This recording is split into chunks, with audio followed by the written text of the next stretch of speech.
The Stone Zone, entertaining and informative on the Red Apple Podcast Network. You are now entering the Stone Zone with me, Roger Stone, right here on Red Apple Audio Networks. Well, the House Oversight Committee has issued a subpoena to former FBI Director and Russiagate Special Counsel Robert Mueller, in this case regarding the Jeffrey Epstein matter, but Mueller's family, citing his Parkinson's disease diagnosis as a reason, say that he is too sick to testify. This is BS. You may recall that during the Russian collusion hoax, after Mueller issued his final report, in which he was forced to admit that despite the fact that he had unlimited financial resources, unlimited financial and legal power and authority, he had found no evidence whatsoever of Russian collusion with Donald Trump's campaign. They tried to shift the focus of the Mueller report away from Russian collusion over to the idea that Donald Trump had obstructed their investigation. Since the investigation was illicit from the beginning, in other words, it had no probable cause, there was no evidence to reasonably suspect that the Russians had interfered in the 2016 election to benefit Donald Trump. They sent Robert Mueller, the very respected former FBI director, up to Capitol Hill to try to breathe life back into their failed report. It didn't work because it became abundantly clear that Mueller was already suffering from senile dementia, or perhaps it was Alzheimer's.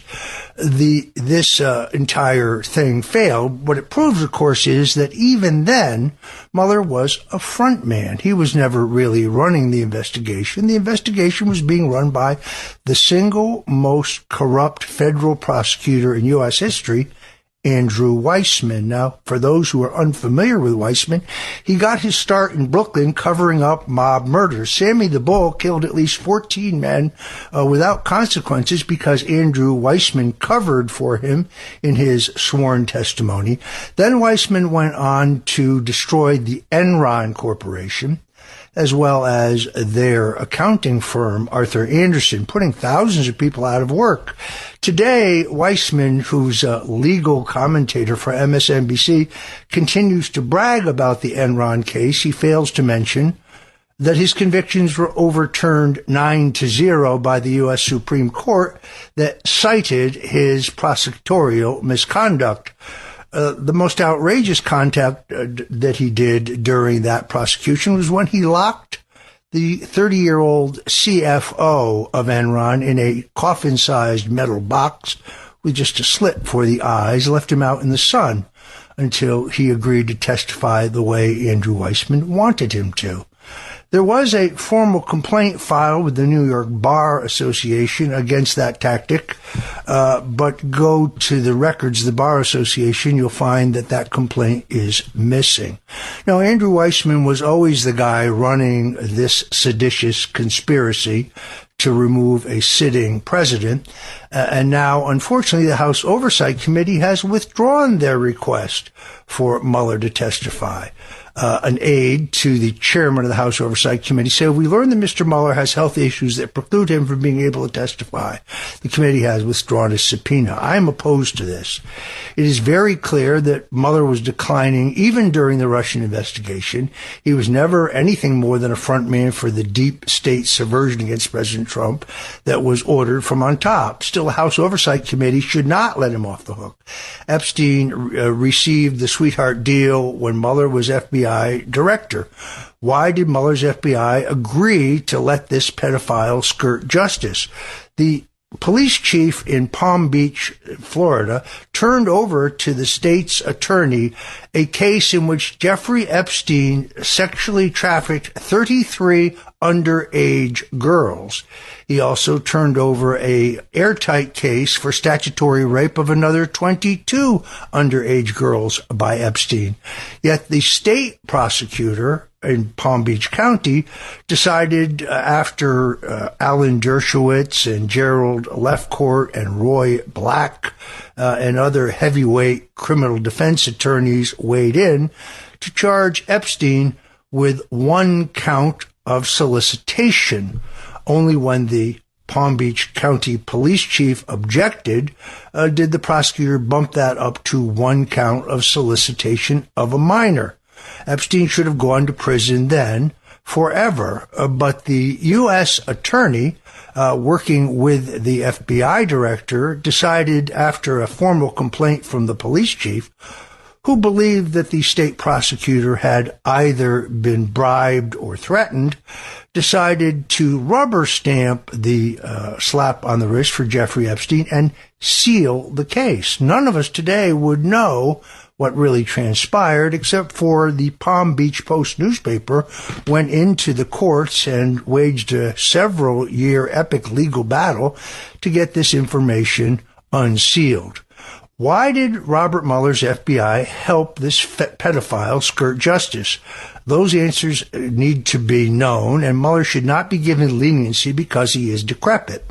I also go one step further. If Mueller and his lawyers think that just because, like Vincent the Chin Gigante, he can now feign that he is around the bend, if he thinks he's going to escape justice in the grand jury proceedings currently looking at the Russian collusion hoax, I pray that he is wrong, because he, along with his henchman, the lapdog poodle, Andrew Weissman, and those who were in the room in the Oval Office when this seditious conspiracy to undo the results of the 2016 election was born, need to see justice. Let's go through that cast of characters, if we may.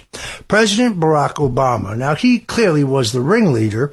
There is a legitimate legal argument that the recent U.S. Supreme Court decision regarding immunity might protect him from prosecution. Of course, they will have to argue that his election interference was part of his official duties. I would argue against that, but then, well, I'm not a lawyer. Then there is Joe Biden. He took multi-million-dollar bribes as Vice President of the United States. The House Oversight Committee has proven that, as have members of his family. He lied repeatedly about what he knew about it. There is no reason whatsoever that Joe Biden, despite his declining mental state, cannot be charged as well with seditious conspiracy, as well as treason. When you're paid by a foreign nation, but you're the Vice President of the United States, that's treasonous activity. In fact, if you think about it, Biden sets the standard. If Biden in his diminished mental state can be president, then Mueller in his diminished mental state can be prosecuted for the crimes that he was involved in. They tried to destroy President Donald Trump. They tried to bankrupt him. They tried to keep him off the ballot in 50 states. They tried to send him to prison. They did the same to my friend, General Michael Flynn. They did the same to me. They tried to destroy me and my family. They knew that I committed no crime. In fact, Robert Mueller's own final report was under wraps for years. All of the sections about me were completely redacted. So it was hard to determine what Mueller had concluded. The judge in my case, Amy Berman Jackson, who I believe House Republicans will file articles of impeachment against relatively soon, decided that she would not give my defense attorneys a copy of Robert Mueller's final report. Now, under the U.S. Constitution, someone who's accused of a criminal offense is allowed to see all of the evidence against them. So the judge said that she would review Mueller's redacted report in her chambers, and she would give my defense attorneys those portions of the report that pertained to me. Somehow Judge Jackson forgot page 178. That's where Mueller could not sugarcoat the fact that he could find no evidence of Russian collusion, WikiLeaks collaboration, or, by his own admission, any other crime on my part. So the idea that he should now walk because his health is bad doesn't seem right to me. I'm praying for justice in this matter. I really believe that there already has been a grand jury, several, I believe, convened to begin hearing evidence in this matter. This is not about retaliation. It's not about revenge. It's about rebalancing the scales of justice so that those who were involved in the single biggest dirty trick in American political history, the single greatest abuse of power, in which the full authority of the United States government and the extraordinary capability of our intelligence agencies were weaponized to try to destroy a sitting American president. Their rationale, their probable cause, was fraudulent, and they knew it from the beginning. The Steele dossier, which was paid for by Hillary Clinton's campaign, fabricated by GPS, Fusion GPS, I believe was the name of the company, and the false claim that the Russians hacked the Democrat National Committee. Now, if you want proof that Robert Mueller was already slipping mentally and never really running the Mueller witch hunt, when he went up to Capitol Hill, he was specifically asked whether he knew that the woman he had appointed to be the chief prosecutor in my case, a woman named Jeannie Rhee, had previously served as Hillary Clinton's lawyer in the illegal email server case. Given the fact that I had written extensively in my book, The Clintons' War on Women, and a number of articles and interviews critically of the Clintons over the illegal emails, her appointment was a stunning conflict of interest. Of course, Judge Amy Berman Jackson didn't think so. But Mueller was asked whether he was aware of this conflict, and he said no, he didn't know that Jeannie Rhee had represented Hillary Clinton, which is a little hard to believe because Jeannie Rhee was his law partner. He also said that he was unfamiliar with Fusion GPS. How could he not know who produced the Steele dossier on which he based his entire investigation? So it is abundantly clear that he was not in his right mind then, and perhaps he's not in his right mind now. But that's not a reason why he should escape justice. Joe Biden, after all, was not in his right mind, and they let him be president for 4 long years. People like Jake Tapper, the so-called journalist at CNN, they knew what Joe Biden's mental state was. They lied to us until now. Now in Jake Tapper's case, he's published a book so he can make money on the fact that he covered up for Joe Biden and members of his family. Thanks for joining me today in the Stone Zone. You won't get political analysis like this anyplace else. Robert Mueller needs to be compelled to testify before the House committee. He needs to be compelled to testify before a grand jury. And frankly, once he's indicted, and I'm confident he will be, he needs to go to trial. By the way, they should never have withdrawn this subpoena, because had he refused, well, then he could have been jailed like Peter Navarro was. You see, we need one standard of justice, not 2. I'm Roger Stone. This is the Stone Zone. Thanks for joining us. Again, you won't get political analysis like this anyplace else on the radio, right here at the Red Apple Audio Networks.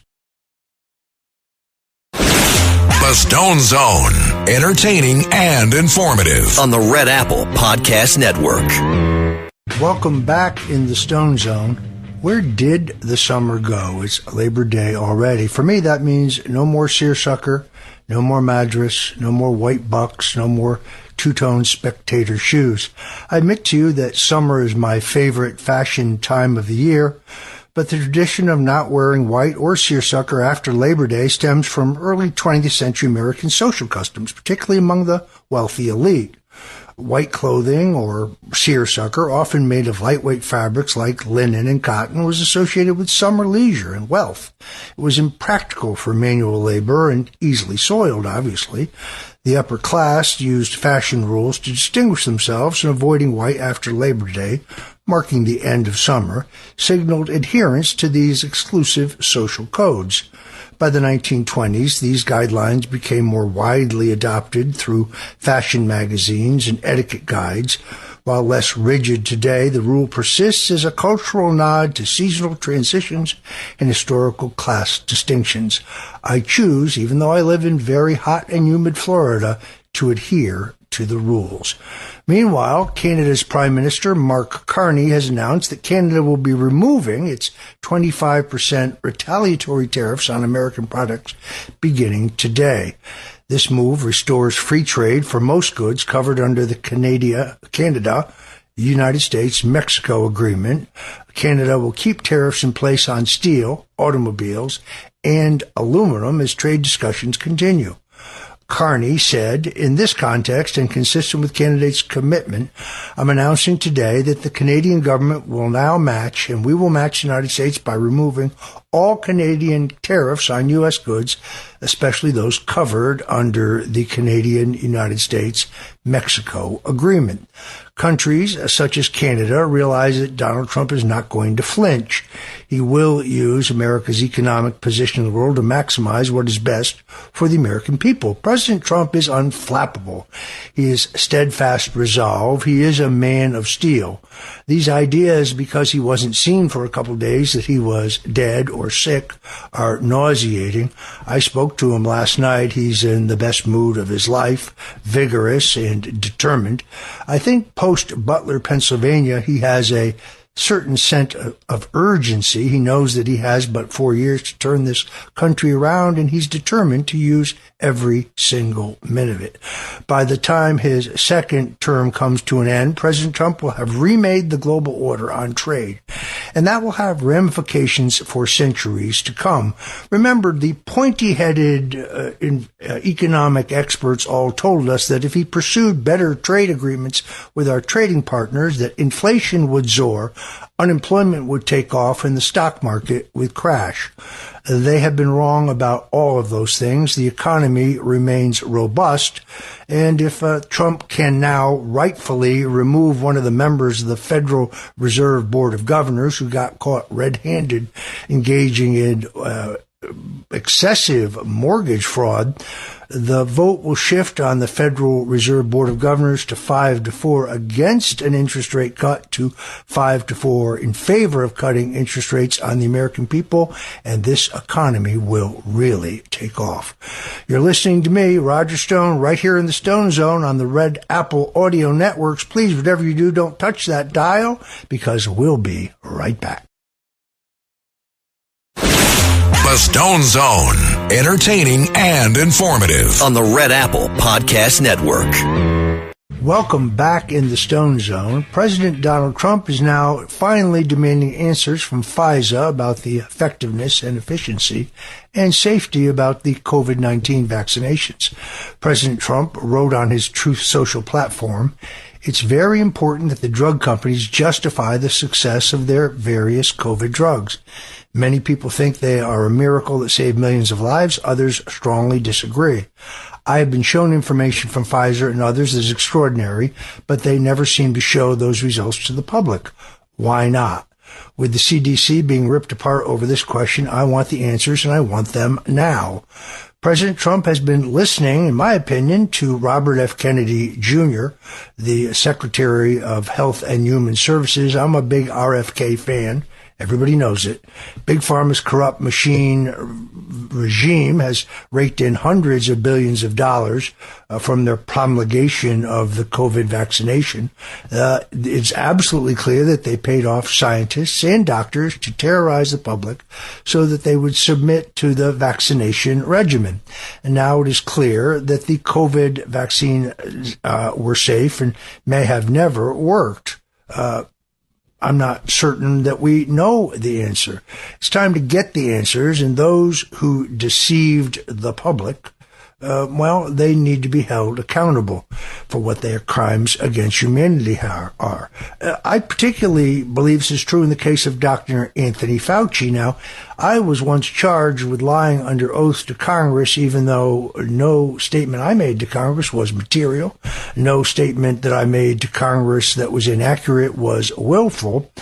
The difference here is that I was framed in a politically motivated witch hunt, but Anthony Fauci flatly said under questioning by Senator Rand Paul that U.S. taxpayers had not paid for gain of function, meaning weaponization of the virus in a Wuhan Chinese lab.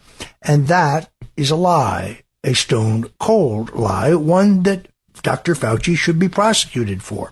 I also don't understand how Fauci and his wife, who was also a very high-level health department official, were allowed to make millions and millions and millions of dollars out of the vaccinations that they were pushing and wanted to make mandatory. So yes, President Trump is right. It is time for the truth. And I think at the end of the day, Anthony Fauci could go down in history as one of the great mass murderers of all time. What's particularly unfair is the people who lost their livelihoods, lost their jobs, lost their benefits because they refused to take the jab. I believe in choice. For those who wish to take the COVID-19 vaccination, that's up to them and it should be available. But nobody should ever have been required to do so to keep their job or to keep their liberty. You're listening to The Stone Zone, and I'm Roger Stone. If you're just tuning in, evidently President Donald Trump did an interview with the Daily Caller where he stated that he has no problem at all with prosecuting the likes of former FBI Director James Comey and former CIA Director John Brennan for their crimes related to Russiagate. President Trump said what they did is a disgrace. They cheated. They lied. They did so many bad things, evil things, that were so bad for our country. They're crooked, and yes, indeed, they got caught. Some of you may remember that epic interview with Lesley Stahl on 60 Minutes. Oh, Leslie's getting a little long in the tooth. When the president said they spied on my campaign, she said, "Mr. President, you have no proof of that.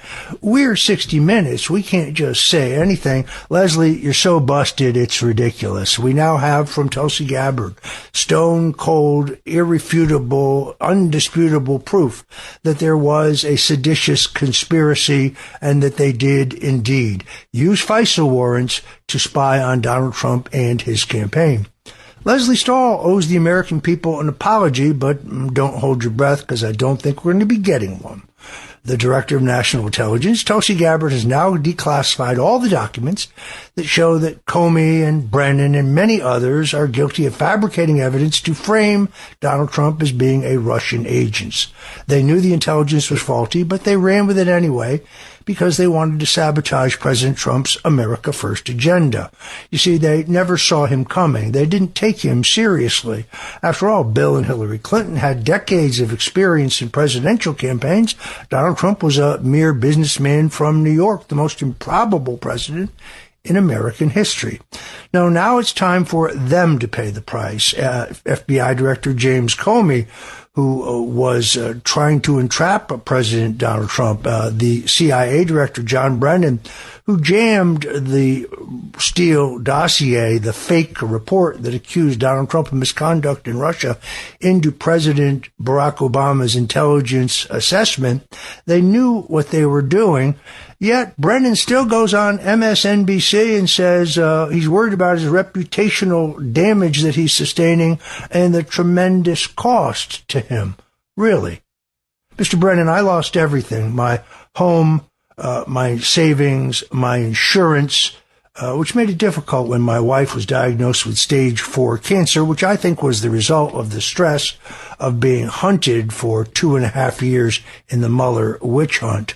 And then the judge unconstitutionally gagged me so that I couldn't make a living, because I make a living by speaking and writing like I'm doing to you right now. So he's complaining about how much this is going to cost him. What it should cost him is his freedom. Now is the time for these people to pay the price.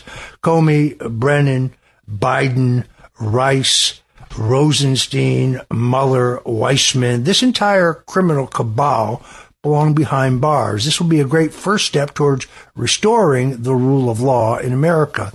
And after they're jailed, many others of these crooked deep state officials must join them behind bars. This is not about retribution, nor is it about revenge.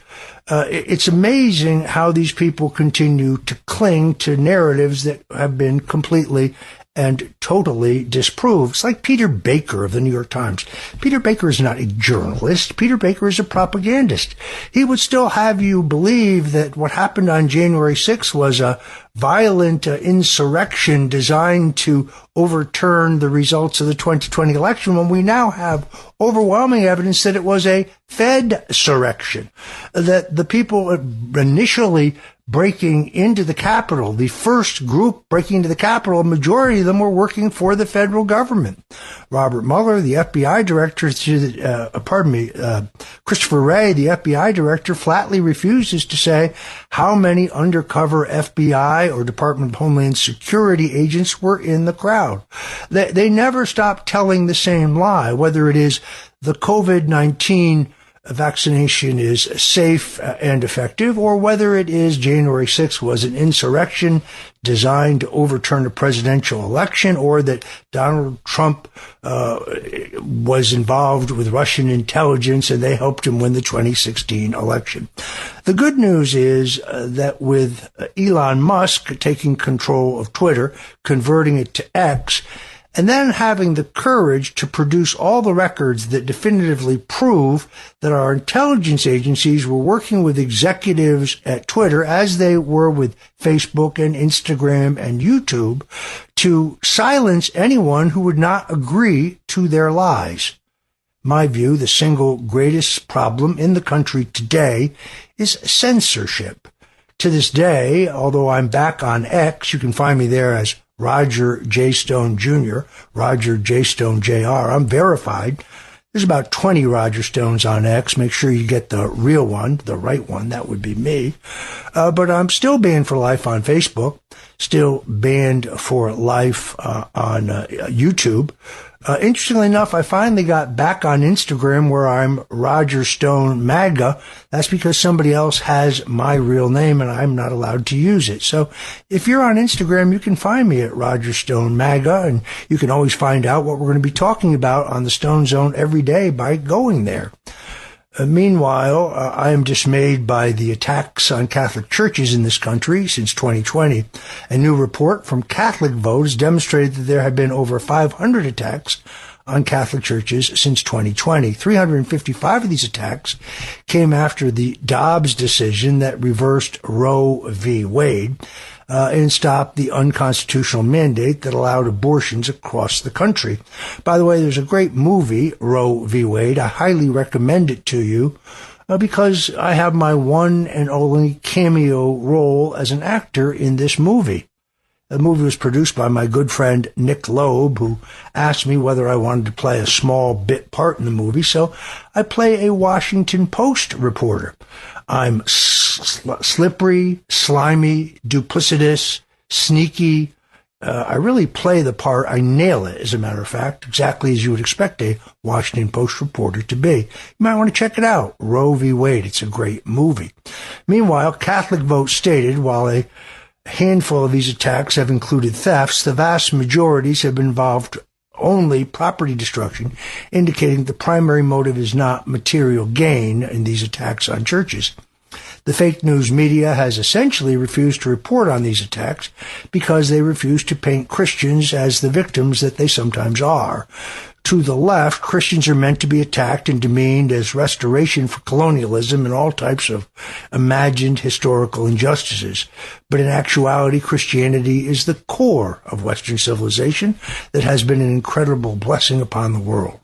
The Catholic Church, to which I am a proud member, despite its many, many faults, has spread the truth of Jesus Christ throughout the world, and all Christians should stand against the persecution of the Roman or the Orthodox Catholic Church. We are in an existential battle to save Christianity and by proxy to save mankind.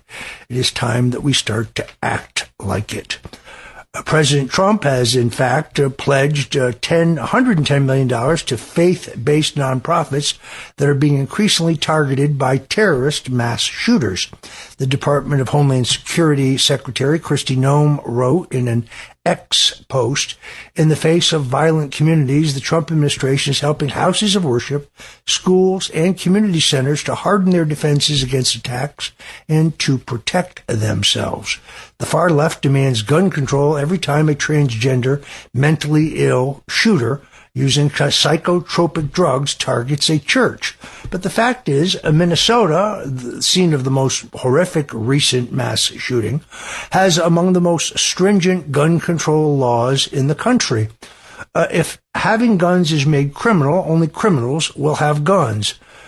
They want more churches and synagogues to be prepared for this worst-case scenario in the Trump administration. That means parishioners can have the option to be armed and ready to stop any demonic individual who attempts to target people of faith as if they were sitting ducks. Vigilance is needed in these trying times. We will never give up our Second Amendment rights. The words in the Second Amendment are absolutely clear. What part of shall not be infringed does Tampon Tim fail to understand? We will not budge, not even an inch, not even a milli-inch when it comes to our Second Amendment rights. I say, come and try to take them. Meanwhile, a recent poll shows that 0% of Democrats are happy with the direction of America under the stewardship of President Donald Trump. The Gallup poll showed that a mere 0.4% of Democrat respondents were satisfied with the way things are going in the U.S. at this time. That's the way the question was worded. Meanwhile, 76% of Republicans are satisfied with the direction of the company. This gap is the highest ever recorded in the many decades of the respected Gallup poll.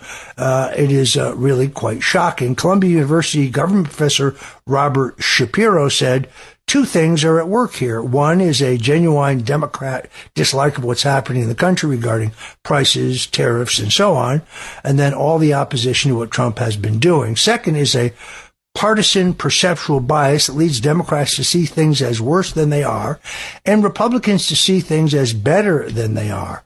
It is only good news for the Democrats if this actually mobilizes voters in 2026. The voters are not so happy with the Democratic Party and its leaders. Actually, the Democrat Party's in the toilet. They hate their establishment politicians. They're running in the arms of people like the Ayatollah Zoran Mamdani, AOC, and Jasmine Crockett. As a result, they cannot jettison the woke anchor that is sinking them. This bodes very, very well for the party of Lincoln in the midterms. Those who say that the Republicans will not gain the midterms don't understand that in American politics, a week is a lifetime. I'm Roger Stone. You're listening to the Stone Zone right here on the Red Apple Audio Networks. Whatever you do, don't touch that dial because we'll be right back with more hot political news. The Stone Zone. Welcome back to the Stone Zone. I'm Roger Stone. Well, fearing that President Trump may send the National Guard to the city of Chicago, Chicago Mayor Brandon Johnson has issued a protecting Chicago executive order that hopes to stop an ICE crackdown against illegal immigration. Johnson's executive order bans any cooperation between local law enforcement and federal agents on the ground. It states that ICE agents should not be masked in the city, which would then, of course, open them up to being doxxed by leftists. He's also calling for attorneys to fight the Trump administration in the courts to prevent immigration enforcement. I think Mayor Johnson is about to find out that federal power trumps city power. This resistance against President Trump's law and order agenda exposes the Democrats as being a subversive entity that wants the destruction of our nation. After all, who is it that is in favor of higher crime? J.B. Pritzker thinks that he can launch a presidential campaign being in favor of the cities being awash in a crime epidemic. I think he is mistaken. I actually saw a video of him this morning in which he said crime is down. That is, of course, incorrect. You had, I believe, 56 murders this Labor Day weekend in the Windy City. It is amazing how they cook the numbers to try to claim what we can't see with our own eyes. They want illegals to overrun the cities because they believe they can buy off and bribe these people for votes for the Democrats in perpetuity. This scam is coming to an end. Crime in Washington, D.C., of course, where President Trump did both federalize the Metropolitan Police, something he's only allowed to do in the District of Columbia, and mobilize the National Guard, came down almost immediately. People who actually live in the District of Columbia, regardless of their race, warmly support what the president did there. Even the D.C. Mayor, Muriel Bowser, normally a harsh critic of Donald Trump, admitted that the National Guard had been of enormous assistance to the Metropolitan Police in terms of getting order. So I suspect that the president is going to send the National Guard to Chicago. And Mayor Johnson, who just a couple of days ago in an interview said that the rising crime problem in the Windy City was due to Richard Nixon. Really? Richard Nixon's been dead for 30-plus years. Brandon Johnson is not fit to be mayor, and J.B. Pritzker is just trying to launch a presidential campaign out of this chaos. At the end of the day, I predict to you that President Trump will, in the final analysis, send the National Guard to the city of Chicago, and he will restore order. Meanwhile, the Venezuelan dictator Nicolas Maduro staged a show of force in an attempt to show their power in response to the Trump administration's crackdown against the leftist regime. Maduro is attempting to rally his people against what he calls imperialist invaders, increasing drone surveillance and naval patrols along the Venezuelan coastline. The Trump administration has dispatched 3 naval destroyers in waters near Venezuela over the last month and are reportedly sending a nuclear-powered submarine to the region as well. They also announced a $50 million bounty for anyone who can assist in the arrest of Maduro himself. Maduro is getting scared, and I guess rightfully so. Attorney General Pam Bondi exposed Guatemala and Honduras as partners in the Venezuelan narco-drug trade recently, putting those leftist governments in the spotlight for their malignant actions. Leaders such as Javier Milei of Argentina and Nayib Bukele of El Salvador showing the people of Latin America that they are not doomed to live in socialism and the despair that it causes. Making America great again is contingent on making the Americas great again. Because if the countries in Latin America are strong, safe, and prosperous, that means far fewer migrants wanting to cross into the United States through our southern border. President Trump must keep up the pressure on these leftist regimes in Latin America so they're able to choose freedom and reject socialism in their respective countries. Thanks for joining us today on the Stone Zone, where we cover American politics, news, history, fashion, and once in a while a little food, 5 days a week until tomorrow when we join you again. God bless you and Godspeed. And informative on the Red Apple Podcast Network.